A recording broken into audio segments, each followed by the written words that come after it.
स्थानिक निवडणूक आहे. स्थानिक समिती निवडणूक, जिल्हा परिषद, पंचायत समिती, नगरपालिका हे सगळी निवडणूक स्वराज्य शक्ती सेनाचे माध्यमातून लढणार आहे.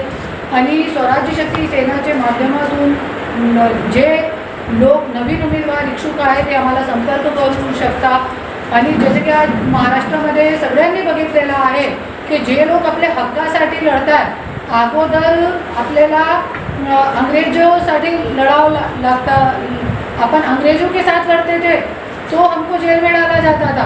पर आज महाराष्ट्रामध्ये अशी परिस्थिती आहे की जे व्यक्ती आपले हक्कासाठी लढतात त्यांना तुरुंगामध्ये टाकण्यात येत आहे.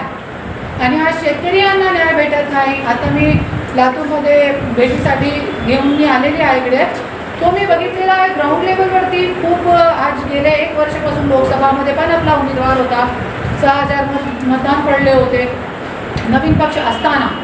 तो आज लातूरमध्ये खूप परिवर्तनची एक लहर आहे, सगळ्यांनी बघितलेला आहे, आतमधली गोष्टी सगळ्यांना माहीत आहे. तो त्याच्यासाठी आपण जास्तीत जास्त नवीन लोकांना उमेदवारी देणार आहे. जे चळवळीचे सामाजिक कार्यकर्ते आहे, जे 30-30 वर्षापासून काम करत आहे लोकांच्यासाठी पण त्यांना न्याय भेटत नाही, असे लोकांना स्वराज्य शक्ती सेना संधी देणार आहे.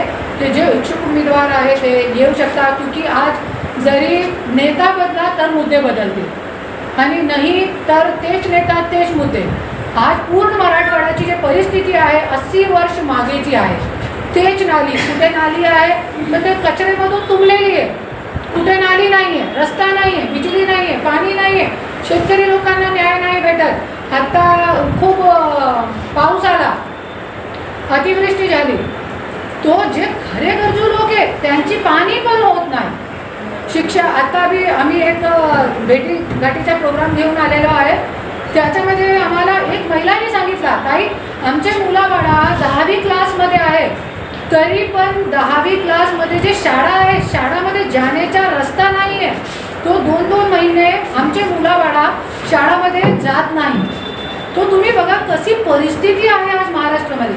हे सगळी परिस्थितीला तोंड देण्यासाठी आमचा एक मंत्र आहे, नेता बदला तर मुद्दे बदलतील.